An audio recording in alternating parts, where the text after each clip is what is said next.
시간 나의 노래 나의 삶 주님께. 구약성경 시편 121편 1절부터 8절까지 말씀 찾으셨으면 우리 한 목소리로 읽도록 하겠습니다. 읽겠습니다. 시작. 내가 산을 향하여 눈을 들리라. 나의 도움이 어디서 올까? 나의 도움은 천지를 지으신 여호와에게서로다. 여호와께서 너를 실족하지 아니하게 하시며 너를 지키시는 이가 졸지 아니하시리로다. 이스라엘을 지키시는 이는 졸지도 아니하시고 주무시지도 아니하시리로다. 여호와는 너를 지키시는 이시라. 여호와께서 내 오른쪽에서 내 그늘이 되시나니 낮의 해가 너를 상하게 하지 아니하며 밤의 달도 너를 해치지 아니하리로다. 여호와께서 너를 지켜 모든 환난에서 면하게 하시며 또 내 영혼을 지키시리로다. 여호와께서 너의 출입을 지금부터 영원까지 지키시리로다. 아멘. 네, 우리 앞에 계신 우리 또 가족분들 함께 예배하시는 분들과 인사하겠습니다. 아직은 시간이 되진 않았지만 그래도 미리죠, 미리. 새해 하나님의 복 많이 받으세요. 이렇게 인사하겠습니다. 새해 하나님의 복 많이 받으세요. 네, 아멘입니다. 새해 하나님의 복 많이 받으시는 우리 귀하고 복된 성도님들 다 되셨으면 좋겠습니다. 네, 오늘 말씀 가운데서 이제 2020년을 보내면서 정말 새로운 2021년에 소망을 주신 하나님 앞에 우리가 어떻게 살아가야 될까, 그리고 하나님께서 우리를 어떻게 도우시고 함께 하시는지를 한번 생각해 보았으면 좋겠습니다. 그래서 제목을 지금부터 영원까지라고 했는데, 하나님은 우리가 모르는 상황에서도 우리를 도와주고 계셨고 또 영원까지 우리를 지켜주시면서 도와주신다라고 말씀합니다. 자, 그런 의미로 하나님께서 어떻게 도우시고 또 우리가 어떤 삶을 2021년도에 살아가야 할지 한번 생각해 보았으면 좋겠습니다. 영국의 대형 여객선이었던 스텔라호가 한밤중에 암초에 부딪히는 그 사건이 있었습니다. 그래서 난파가 되었죠. 급하게 선원들이 관광객들을 대피시키고 또 구명 보트를 이렇게 준비했습니다. 그러나 대부분의 사람들은 죽거나 실종되었어요. 그나마 구명보트를 탄 사람들도 해류에 쓸려서 뿔뿔이 흩어졌습니다. 자, 그 중에 12명이 탄 한 보트가 있었습니다. 그 보트에 유명한 가수 마가렛 윌리엄스라고 하는 사람이 타고 있었습니다. 자, 그런데 갑자기 해류에 이렇게 막 떠내려가는 상황에서 망망대해에서 이 유명한 가수가 찬송을 부르기 시작했습니다. 지금 상황에 찬송이 나오냐며 다른 사람들이 막 화를 내기도 하고 조용히 좀 하라고 하고 하는데도 그녀는 그렇게 하나님 찬송을 불렀어요. 그러면서 그녀가 이렇게 얘기합니다. 이제 의지할 분은 하나님뿐이십니다. 우리는 한 치 앞도 볼 수 없고 노도 없이 떠내려갈 수밖에 없습니다. 그러나 함께 찬송하며 하나님께 감사하며 우리는 도움을 구해야 합니다. 이렇게 얘기하는 것이었어요. 자, 이 말을 들은 사람들은요, 한 명씩 찬송을 따라 부르기 시작했습니다. 그래서 어느덧 왜 찬송을 부르냐고 핀잔을 줬던 사람까지도 다 찬송을 부르면서 12명이 정말 하나님을 이렇게 찬송하는, 망망대해에 비록 떠내려가고 있지만 하나님을 찬송했던 그런 일이 있었습니다. 자, 그리고 동이 틀 무렵에 새벽에 근처에서 구조활동을 하던 선박이 이들이 탄 보트를 발견하게 됐어요. 그래서 구조를 하게 됐습니다. 자, 그들 역시 어두운 바다 가운데 구조해야 될 사람들을 찾아야 하는데 찾지 못하는 거예요. 그런데 어쩔 줄 몰라 이러고 있는데 갑자기 어디선가 찬송 소리가 들리기 시작하는 거예요. 그래서 사람들은 부랴부랴 찬송 소리가 나는 곳으로 가서 그들을 찾아낼 수 있었다라는 거죠. 다시 말하면 어디선가 들리는 찬송 소리가 그들을 구원했다라는 거예요. 자, 우리도 망망한 바다와 같은 인생을 살아갈 때 여러분 누구를 의지하고 나가야 할까요? 자, 우리에게도 의지할 분은 누굴까요? 오직 하나님뿐이십니다. 오직 하나님만을 바라고 나갈 때 구원의 삶을 살아갈 수 있게 됩니다. 자, 그런 의미에서 2021년을 살아갈 이 새로운 해를 시작하는 우리도 오늘 본문 말씀을 통해서 지금부터 영원까지 함께 하시는 하나님만을 바라보면서 살아가는, 그렇게 해서 구원받는 그리스도인이 되어야 하겠습니다. 자, 그렇다면 하나님은 지금부터 영원까지 우리에게 어떤 은혜를 베풀어 주실까요? 첫 번째는 뭐냐면 하나님은 우리를 도와주십니다. 자, 읽었던 말씀 1절 말씀 제가 한번 다시 읽을게요. 1절 2절 말씀 읽겠습니다. 내가 산을 향하여 눈을 들리라. 나의 도움이 어디서 올까? 나의 도움은 천지를 지으신 여호와에게서로다. 아멘. 오늘은 2020년의 마지막 날입니다.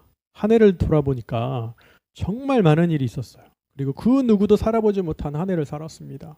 여러분, 2020년을 한 문장으로 표현하면 뭘까요? 아까 이야기 앞에서 나눴던 이야기와 같이 망망한 바다를 항해하는 것 같다. 앞이 보이지 않고 어디로 가야 될지 모르는 이 망망대해를 항해하는 것 같은 느낌이었습니다. 한 치 앞도 알 수 없고요. 어디로 가야 할지도 모르고 어떻게 살아야 할지도 모르는 그 막막함. 가장 많이 느꼈던 해가 올해가 아닌가 싶습니다. 또한 제 아무리 수많은 계획을 할지라도 우리의 뜻대로 이루어지지 않음을 제대로 경험한 한 해였습니다. 여러분들 계획하신 거 다 이루셨나요? 올해는 무엇을 해야지? 우리는 어떤 계획을 가지고 살아가야지? 네, 어려웠습니다. 자, 그럼에도 우리는 이렇게 살아가고 있습니다. 그리고 어려움 가운데서도 우리는 이렇게 넘어지지 않고 우리의 자리에 이렇게 서 있습니다. 그렇다면 우리가 이러한 어려움 속에서도 우리의 자리에 서 있을 수 있었던 이유가 뭘까요? 네. 과연 우리의 힘으로 이렇게 서 있을 수 있었을까요? 전혀 그렇지 않습니다. 우리는 우리의 힘이 아닌 다른 누군가의 도움으로 인해서 설 수 있었습니다. 다시 말해 세상을 혼자 살아갈 수 있는 사람이 하나도 없듯이 우리 모두는 연약함 가운데서 서로를 도와줌으로 인생을 살아가게 됩니다. 여러분, 그런 의미에서 서로를 사랑하고 도와주는 가족이나 공동체가 우리에게 꼭 필요합니다. 혼자는 넘어지잖아요. 네? 성경에 있는 것처럼 삼겹줄 아시잖아요. 근데 한 줄은 끊어지기 쉬워요. 그러나 세 겹줄은요 끊어지지 않는다라고 했어요. 우리도 마찬가지. 혼자서 살아가면 넘어질 수밖에 힘들어요. 그런데 이렇게 함께하는 가족, 공동체가 있기에 가능하다라는 거죠. 이와 마찬가지로 신앙생활에 있어서도 서로에게 서로의 연약함을 채워주는 공동체의 존재가 꼭 필요합니다. 왜냐하면 이런 신앙의 공동체가 있어야 서로를 도와주고 위로해주고 기도해줄 수 있기 때문입니다. 제가 힘들어요. 그러면 어떻게 할까요? 기도를 부탁해야죠. 서로 기도해줘야죠. 제가 마음에 상처가 있으면 그걸 어떻게 해야 돼요? 위로를 해줘야 되겠죠. 네. 이렇듯 서로 돕고 하는 이 공동체가 있을 때 우리는 신앙생활에서 이겨낼 수 있어요. 자, 그런 의미에서 현재 함께 예배하고 있는 가족들 한번 살펴보세요. 동역자잖아요, 동역자. 그렇죠? 네. 지금 11시 반을 지나려고 하는데 이 상황에 만약에 저 혼자 여기 와서 아무도 없는 이 상가에서 이 교회에서 예배하고 있다고 생각을 해보세요. 네. 참 감사하겠죠? 그런데 그래도 앞에 이렇게 저희 가족 3명이 앉아 있어요. 어찌나 든든한 동역자인지 모릅니다. 여러분들 가정에 있는 함께 예배하고 있는 분들이 동역자예요. 서로 사랑하고 서로를 위해서 기도하고 서로를 중보하고 서로 안아줄 수 있는 그 동역자. 이 사람, 이 모든 분들이 다 어떻게 해요? 다 동역자이고 공동체라는 거죠. 그러기에 우리는 서로를 위해서 기도하고 연합하고 사랑해야 합니다. 여러분. 그런데 더 놀라운 것이 있어요. 그것은 우리가 서로 사랑하고 연합하고 기도함으로 도와줄 때 우리에게 있는 많은 어려움들이 회복될 수 있습니다. 그러나 우리를 온전히 서도록 도와주시는 분은 누구냐? 바로 전능하신 하나님이라는 사실입니다. 그러기에 오늘 시편을 기록한 시편 기자가 1절, 2절에 이렇게 말씀하잖아요. 새번역 성경으로 읽으면 이래요. 내가 눈을 들어 산을 본다. 내 도움이 어디에서 오는가? 내 도움은 하늘과 땅을 만드신 주님에게서 온다. 이렇게 고백하는 거예요, 여러분. 사실 오늘 본문 말씀인 시편 121편의 표제가 뭐냐면 성전에 올라가는 노래입니다. 이야기는 뭐냐면 예루살렘 성전을 향해 가는 여행 중에 고백하는 거예요.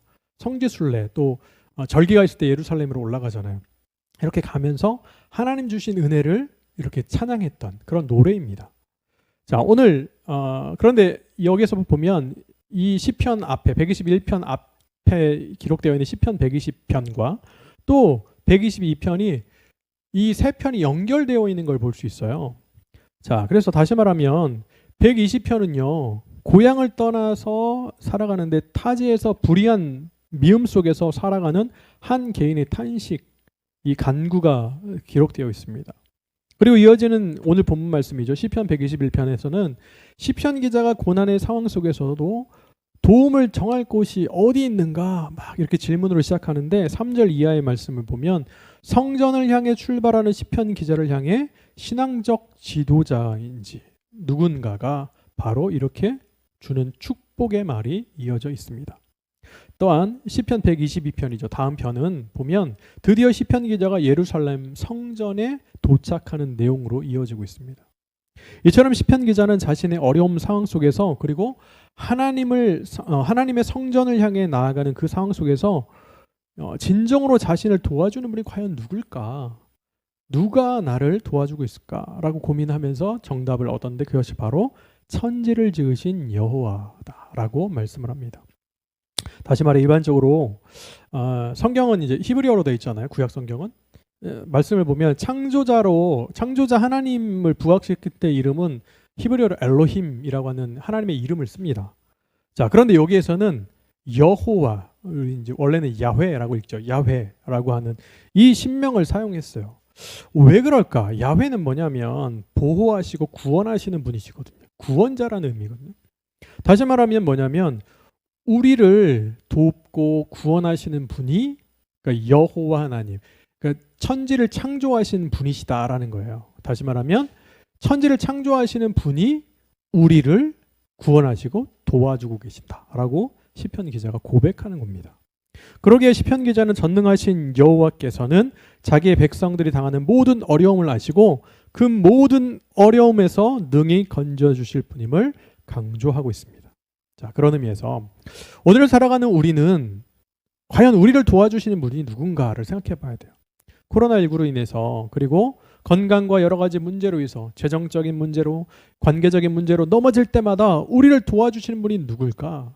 그분은 바로 천지를 만드신 전능하신 여호와 하나님이십니다. 다시 말해 전능하신 여호와 하나님께서 우리를 붙들어 주시고 도와주시기 때문에 우리는 이렇게 살아갈 수가 있습니다. 정말 2020년 생각해보면 망망한 바다 위를 이렇게 떠도는 것과 같은 정말 어디로 가야 될지 모르는 그런 어려움 가운데 있습니다.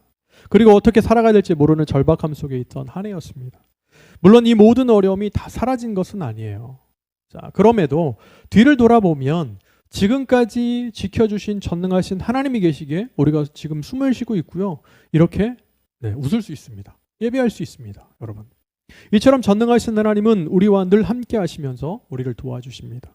그러므로 2020년을 보내고 새로운 2021년을 맞이하는 우리는 날마다 우리를 도와주시는 전능하신 하나님만을 바라보셔야 합니다. 그리고 새해에는 더욱 하나님의 도우심을 간구하셔야 돼요. 오직 하나님만 바라는 삶을 우리는 살아가야 합니다. 아무쪼록 이 말씀과 같이 우리의 도움이 어디서 옵니까? 바로 천지를 지으신 전능하신 여호와 하나님께서 우리를 도와주신다는 것을 사실을 잘 기억하셔서 날마다 우리 하나님을 기억하시고 그분을 바라보며 2021년에는 더욱더 도움을 구하시는 우리의 삶이 되시길 우리 예수님의 이름으로 간절히 기도합니다. 자, 두 번째는 뭐냐면 바로 하나님은 우리를 지켜주신다는 거예요. 자, 5절 6절 말씀 제가 읽겠습니다. 자, 여호와는 너를 지키시는 이시라. 여호와께서 내 오른쪽에서 내 그늘이 되시나니 낮의 해가 너를 상하게 하지 아니하며 밤의 달도 너를 해치지 아니하시리로다. 아멘. 리차드 범블란트라고 하는 목사님이 계십니다. 이분은 루마니아가 공산 정권이던 시절에 복음을 전하다가 감옥에 갇히신 분입니다. 무려 14년 동안이나 감옥 생활을 하셨대요. 그 중에 3년은 정말 빛이 조금도 들지 않는 그런 독방에 혼자 캄캄한 방에 갇혀 지냈습니다. 자, 이 목사님은 결코 그럼에도 예수님을 부인할 수가 없었습니다. 우리도 마찬가지예요. 구원자이신 예수님을 우리는 부인할 수가 없어요. 자, 그러면서 복음을 전하는 일에도 후회를 하지 않았습니다. 그리고 내가 다신 하지 않겠다 이렇게 얘기하지도 않았어요. 자, 목사님은 감옥에서도 틈틈이 성경을 묵상하며 연구했는데요. 그러다가 우연히 성경에 나오는 두려워 말라라고 하는 이 문장이요 365번 나오는 것을 발견했어요. 그러면서 이분이 깨달았다는 거예요. 하나님께서는 365일 1년이잖아요. 동안 두려워하지 말라라고 나에게 이렇게 말씀하시는데 내가 지금 현재 감옥에 있다고 두려워했구나. 두려워하지 말아야 되겠다. 자, 그래서 이 목사님이 이 사실을 통해서 365일 동안 두려워할 필요가 없다는 그 사실을 말씀으로 깨달은 거예요. 그래서 이제는 오랜 수감 생활 가운데서도 실족하지 않고 즐거움으로 감당할 수 있었다라는 말씀입니다. 이처럼 인생을 살아갈 때 우리를 도우시며 우리에게 두려워 말라라고 말씀하시는 분은 전능하신 여호와 하나님이십니다. 그 하나님께서 3절의 말씀에서 이렇게 말씀합니다. 너를 실족하지 아니하게 하신다라고 말씀하세요. 자, 여기서 실족하다라는 의미가 뭔지 아십니까? 히브리어로 찾아보니까 람모트라고 하는 단어를 쓰는데 이것은요, 비틀거리다, 흔들리다라는 뜻을 가진 모트라는 단어에서 유래한 그런 명사입니다. 그런데 뜻을 보면 이런 거예요. 잘못 딛다라는 거, 잘못 딛다. 어디를 가다가 잘못 디디면 어떻게 될까요? 넘어지겠죠. 생각을 해보세요. 상황 가운데 우리가 낭떠러지 등산을 하는데 잘못 디뎠다. 그럼 어떻게 될까요? 우리는 낭떠러지 밑으로 떨어져서 죽을 수도 있는 거예요. 마찬가지예요. 이렇게 한다라는 거예요. 흔들리거나 여러분 여행자나 순례자들이 어떤 길을 가다가 잘못 디뎌서 수렁으로 빠지든지 낭떠러지 밑으로 떨어지든지 아니면 심지어 그냥 계단만 가다 잘못 디뎌도 발을 삐끗하든지 굴른든지 이렇게 다치잖아요. 이런 모습이 바로 실족이라는 거예요.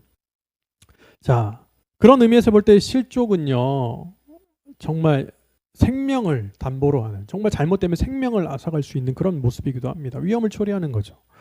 자, 그런데 이렇게 이 낭떠러지 같은 곳에서 발을 잘못 뛰어 넘어지는 것을 그렇게만 보는 것이 아니라 신앙적인 면에서도 볼 수 있다는 거예요. 여러분들 우리가 잘 하는 얘기가 있잖아요. 뭐냐면 교회에서 상처받았다라고 하는 얘기를 뭘로 합니까? 상처받았다라고도 하지만 실족했다라고 하죠. 네. 삐끗한 거예요. 신앙 안에서, 관계 안에서, 교회 안에서 삐끗해서 어떻게 해요? 넘어지거나 굴러서 우리의 신앙의 생명을 잃어버리는, 이것이 바로 실족하다라는 거예요. 자, 그런 의미에서 볼 때 실족은 성도들의 순례의 길 또는 신앙의 길로 나아갈 때 우리를 넘어지게 하는, 심지어는 우리의 신앙을 죽게 하는 일이 될 수도 있습니다. 자, 그럼에도 우리가 크게 걱정하지 않아도 되는 것이 있어요. 왠지 아세요? 전능하신 하나님께서 우리가 실족하지 않도록 졸지도 않으시고 주무시도 않으시며 우리를 눈동자와 같이 항상 지켜주신다는 사실입니다. 네, 저희 아이들이 이렇게 했는데 11시 반이 넘어가니까 졸린가 봐요. 그렇죠? 네. 네, 피곤해요. 지금 많이 지금 피곤해 있어요. 그런데 여러분, 하나님은요, 오늘 말씀해 보면 졸지도 않으시고 주무시지도 않으시면서 우리를 지켜주신대요. 네, 우리는 인간은 피곤해서 넘어지고 졸고 쓰러지고 하지만 하나님께서는 그러시지 않는다라는 거예요. 그렇기 때문에 우리는 이렇게 살아갈 수 있는 힘이 있습니다. 또한 전능하신 하나님은요, 우리에게 피할 그늘이 되어 주십니다. 여기에서도 내 그늘이 되시나니라고 번역한 히브리 단어를 첼이라고 하는 단어가요, 어떤 의미가 있냐면 그림자, 그늘이라는 뜻이 있는데 이 의미는 뭐냐면 휴식과 안식처라는 뜻이에요. 다시 말하면 뜨거운 광야를 생각해 보세요. 무더운 여름날, 여러분 그늘이 하나도 없어요. 순례자가 걸어가는데 정말 아무런 그늘이 없어요. 어떻겠습니까? 햇볕을 피할 수 있는 그늘이 없다면 지치고 쓰러지고 넘어질 수밖에 없어요. 자, 그런데 그들에게 너무나 간절한 그늘이잖아요. 또한 사막에서의 그늘은 어디 있을까요? 우리가 알고 있는 오아시스의 그늘이 있죠. 오아시스는 뭐죠? 네, 나무가 있죠. 나무가 그냥 있을 수 있나요? 물이 있기 때문에 있을 수 있는 거예요. 다시 말하면 그늘이 있다라는 것은 뭐예요? 오아시스에 이런 물이 있고 정 주변에 나무가 있어서 형성되어 있는 것이기 때문에 그늘이라는 것은 순례자들에게 쉼을 줄 뿐만 아니라 마지막까지 길을 갈 수 있는 그 힘을 충족할 수 있는 곳이 되어준다라는 거죠. 그 역할을 하는 거예요. 자, 오늘을 살아가는 우리도 마찬가지입니다. 오늘도 날마다 광야 같은 인생을 살아가다 보면 너무나 지쳐요. 너무나 고뇌요. 주저앉고 싶을 때가 너무 많아요. 너무나도 많습니다. 쓰러지고 싶어요. 아, 정말 마라나타 주님 오셨으면 좋겠다 라는 생각을 할 때도 있어요. 그러나 그 인생의 무게가 얼마나 무거운지, 그리고 하루조차 살아갈 힘이 없어서 넘어질지 모르지만 그때마다 우리를 아합 왕의 생명의 위협을 피해서 로뎀나무 아래에서 도망한 엘리야와 같이, 네, 그때 어떻습니까? 우리 심령이 그렇잖아요. 여호와여 넉넉하오니 지금 내 생명을 거두시옵소서. 네, 마라나타예요, 마라나타. 또 이런 경우도 있잖아요. 광야에서 요나서를 읽어보면 박넝쿨이 이제 니느웨 성이 잘 이렇게 망하나 안 망하나 봐야지, 하나님 심판 받나 이렇게 보는데 하나님이 박넝쿨을 주셔서 그늘에서 딱 이렇게 있던 요나에게 박넝쿨을 이렇게 벌레가 와서 다 갉아먹었어요. 그러니까 동풍이 부니까 어때요? 너무 덥잖아요. 너무 힘들잖아요. 그때 요나가 뭐라고 합니까? 사는 것보다 죽는 것이 내게 나으니다. 이렇게 고백하잖아요. 우리는 인생 가운데 어려움을 통하면 아무런 그늘이 없으면 이렇게 고백할 수밖에 없어요. 주님, 내 생명 거둬주세요. 주님, 차라리 죽는 게 낫겠어요. 이렇게 할 수밖에 없다는 거예요. 절망을 느낍니다. 그럼에도 천지를 만드신 여호와 하나님께서는 우리에게 그 모든 어려움으로부터 피할 수 있는 그늘이 되어 주십니다. 그런데 그냥 보잘것없는 그늘이 아니에요. 오늘 말씀해 보면 오른쪽에서 그늘이 되어 주신다라고 말씀합니다. 여러분, 성경에는 이렇게 표현하는 특징이 있습니다. 그 중에 하나가 오른쪽의 의미가 뭔지 아세요? 오른쪽은 탁월한 힘과 능력입니다. 그리고 권세를 상징하는 표현이에요. 내 오른손으로 붙들어 주겠다는 것은 하나님의 권세로, 하나님의 능력으로 붙들어 주시는 거예요. 여러분, 오늘도 마찬가지예요. 오른쪽에서 그늘이 되어 주신다라는 거예요. 그러기에 오른쪽에서 그늘이 되어 주시는 것은 전능하신 하나님께서 우리 곁에 가까이 계시며 위엄과 권능으로 우리의 모든 어려움과 대적자들의 공격으로부터 지켜주시는 것을 의미합니다. 그런 이유로 시편 기자가 뭐라고 합니까? 이렇게 고백하는 거예요. 낮의 해가 나를 상하게 하지 아니하며 밤의 달도 너를 해치지 아니하리로다. 아무리 태양이 뜨거워도 어두운 길을 가더라도 누군가로부터 해를 받지 않는다는 거예요. 하나님이 도우시고 그늘이 되어주셔서 피할 그늘이 되어주신다는 거예요. 우리 인생 가운데 가장 중요한 게 뭡니까? 환난을 이기는 것도 중요해요. 그러나 중요한 것은 환난을 피하는 게 더 중요합니다. 어려움이 올 때 우리는 피해서 나아갈 때 우리는 승리할 수 있는 거예요. 사랑하는 여러분, 우리가 이렇게 광야 같은 인생 가운데서 그리고 험난한 2020년의 가운데서도 지금 이렇게 예배할 수 있는 것이 무엇입니까? 여러 가지로 함께 모여 예배하지 못하지만 이렇게 예배할 수 있는 것은 뭐예요? 그것은 하나님께서 우리에게 오른쪽에서 그늘이 되어 주시는 거예요. 그런 그늘이 되어 주셨기 때문에 우리는 하나님을 온전히 우리 인생 가운데 바라볼 수 있고 주님께 피함을 통해서 우리가 이것을 이겨낼 수 있다는 거죠. 그래서 우리도 그늘 되어 주신 하나님께 온전히 피하는 우리의 삶이 되어야 하겠습니다. 그뿐 아닙니다.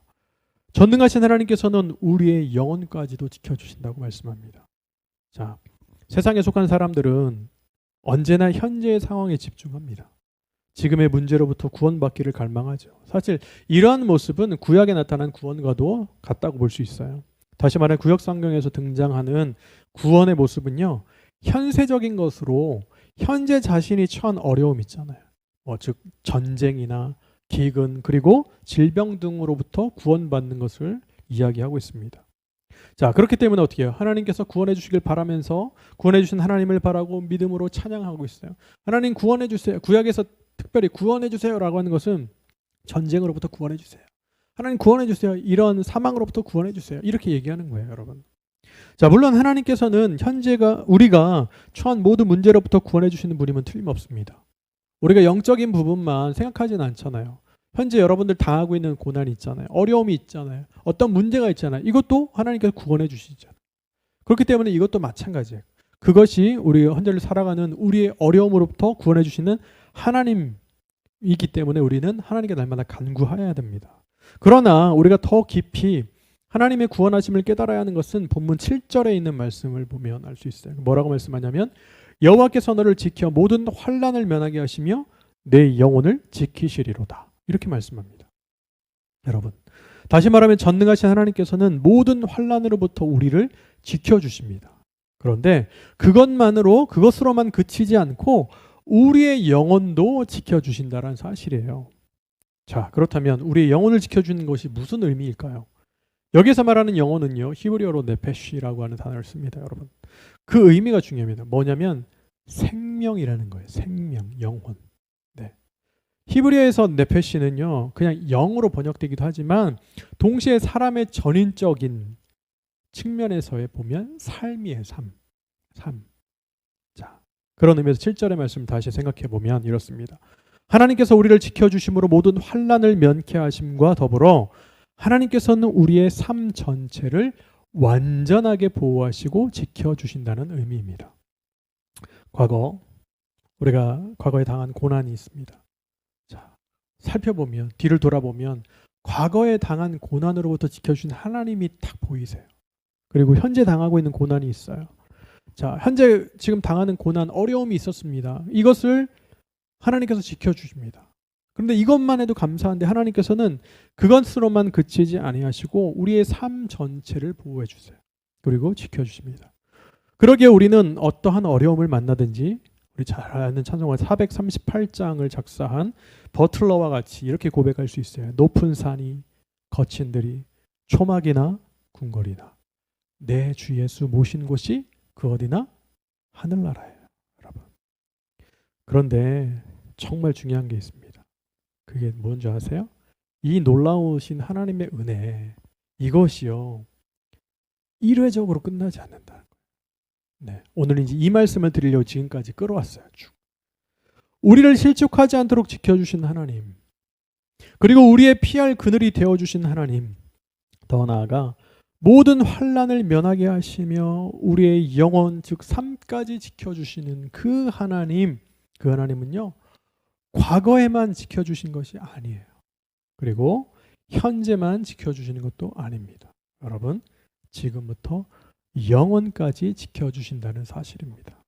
얼마나 감사합니까? 우리의 남아있는 인생 가운데 평생의 삶에서 하나님이 지켜주신다는 사실이에요. 그러기에 우리는 더 이상 두려워할 필요가 없습니다.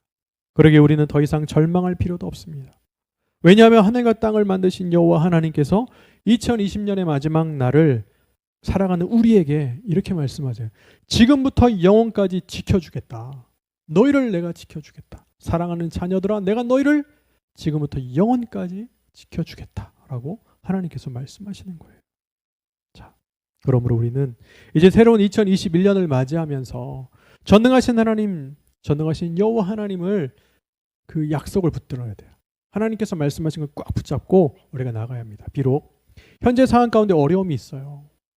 어려움이 있다 할지라도, 그리고 인생의 길이 순탄하지 못할지라도 우리는 두려워하거나 절망해서는 결코 안 됩니다. 왠지 아세요? 그 이유는 전능하신 하나님께서 우리를 도우시고 지켜주신다 말씀하셨기 때문이에요. 그 말씀을 부여잡고 우리는 살아가야 합니다. 이제 말씀을 마치려고 합니다. 사랑하는 여러분, 이제 얼마 안 있으면 2020년이 지나갑니다. 다시는 오지 못할 시간이에요. 비록 다시 오지 못할 시간이지만 그럼에도 지금까지 우리에게 베풀어 주신 하나님의 은혜를 기억하셔야 합니다. 하나님께서 올 한 해 동안 내 평생의 인생 동안 나에게 주신 은혜가 뭘까? 이것을 분명히 기억하셔야 돼요. 그리고 지금부터 영원까지 도우시고 지켜주시는 하나님을 우리는 바라보셔야 합니다.